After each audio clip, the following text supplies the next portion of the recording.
Shalom saudara-saudara, damai sejahtera bagimu turun kiranya menghinggapimu sekarang. Haleluya. Saudara-saudaraku, percaya kepada Yesus itu anugerah cuma-cuma untuk masuk di dalam kerajaan surga. Kita butuh penyangkalan diri dan pikul salib setiap hari. Saudara-saudara yang dikasihi Tuhan, sadar atau tidak, kita percaya atau tidak, kita siap atau tidak, kita setuju atau tidak, plan of God must go on. Kapan saudara-saudaraku kita mulai menghadapi proses itu? Saudara-saudaraku, begitu kita percaya lahir baru, maka Tuhan segera bertindak seperti penjunan memproses tanah liat, membentuknya menjadi barang yang berharga. Saudara-saudaraku, penderitaan dan sengsara, pikulan salib dimulai di dalam kehidupan setiap orang percaya. Saudaraku, penderitaan dan sengsara itu sebenarnya terjadi dari akibat kita merubah kebiasaan, mematikan keinginan daging, kemudian menghidupi kehadiran Roh Kudus di dalam hidup kita, melawan hasrat berdosa, melawan watak malas, mematikan ego dan kesombongan, kepicikan dan ketidaktahuan. Saudara-saudaraku, sifat-sifat berdosa yang seperti ini melekat dan itu harus dikikis. Untuk mengikisnya itu sebuah penderitaan yang berat, pikulan salib yang berat. Sampai kapankah? Sampai kita mencapai kehidupan layak di dalam Roh Kudus. Saudara-saudaraku, pada kenyataannya di hidup keseharian kita merasakan efek itu. Kita kerap merasa apatis dan skeptis, ragu. Saudara-saudaraku, manakala kita melihat orang-orang fasik, orang-orang lain yang tidak mengenal Tuhan, hidupnya kok bahagia, hidupnya kok enak ya. Padahal siang malam aku tidak pernah tinggal doa. Saudara-saudaraku, layananku jalan terus. Saudara-saudaraku, kadang-kadang janji Tuhan dan faktanya dirasa menjengkelkan. Aku sering mengeluh, bersungut-sungut, ngomel-ngomel sendiri. Saudara-saudaraku, itu yang terjadi, yang kualami hari-hari ini. Saudaraku, kalau begitu kita perlu lihat kehidupan orang-orang hebat di Alkitab. Mari kita dengar kesaksian mereka. Kita mulai dengan pemazmur Asaf. Pemazmur Asaf, Mazmur 73 berkata, bila aku melihat kemujuran orang fasik, kesakitan tidak ada pada mereka, sehat dan gemuk, mereka tidak mengalami kesusahan manusia. Sebaliknya sepanjang hari aku kena tulah, sia-sia sama sekali aku mempertahankan hati yang bersih dan membasuh tanganku tanda tak bersalah. Saudara-saudaraku, bagaimana dengan Daud? Daud di dalam pergumulannya berseru, sekiranya aku diberi sayap seperti merpati, aku akan terbang dan mencari tempat yang tenang.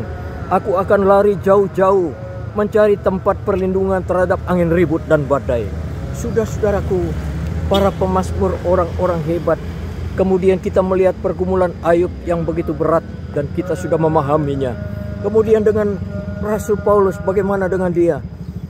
Rasul Paulus bersaksi, kami melakukan pekerjaan tangan yang berat.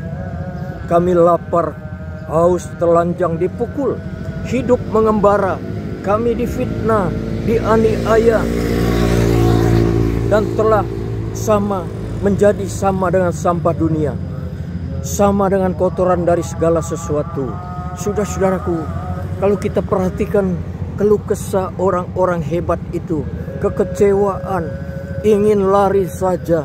Saudara-saudaraku, itu sebuah ekspresi dan free will yang logis di mata Tuhan. Saudara-saudaraku, setelah kita mengamat-amati pergumulan berat orang-orang hebat itu, maka kini kita serasa tidak sendiri. Kita punya teman senasib. Moga-moga redahlah gejolak prasangka kita bahwa Tuhan itu ternyata adil bagi semua, tidak membeda-bedakan. Haleluya. Saudara-saudaraku, namun demikian dengarlah kesaksian mereka selanjutnya. Pemazmur Asaf berkata, seperti mimpi pada waktu malam, terbangun ya Tuhan, aku terbangun ya Tuhan. Aku dungu dan tidak mengerti seperti hewan.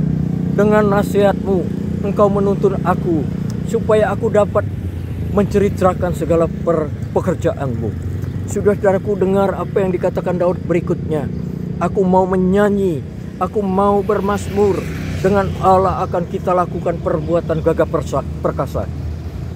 Sebab Ia sendiri akan menginjak-injak para lawan kita. Saudara-saudaraku, Rasul Paulus, dengar kesaksian berikutnya. Siapakah yang akan memisahkan kita dari kasih Kristus? Penindasankah?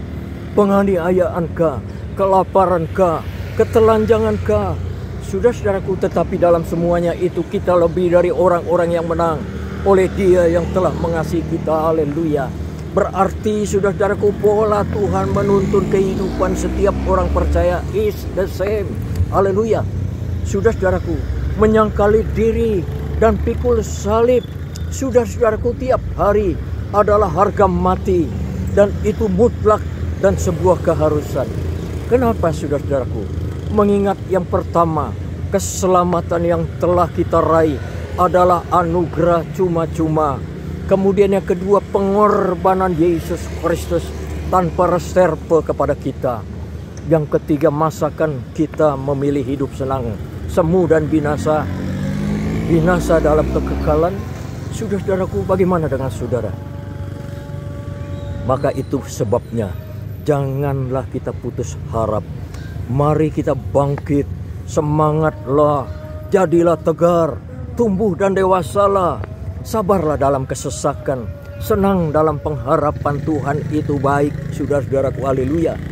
Tekun dan setialah dalam penantian, rilekslah mengalir. Saudara-saudaraku, firman Tuhan berkata tidak untuk selama-lamanya dibiarkannya orang benar itu goyah. Orang benar dapat keluar dari kesukaran. Puji nama Tuhan. Hari ini apa pergumulan saudara? Saya berempati dan saya mau berdoa buat saudara. Mari saudara-saudaraku, kita hampiri Tuhan bersama-sama sehati. Mari kita berdoa. Bapa, kami hampiri Engkau.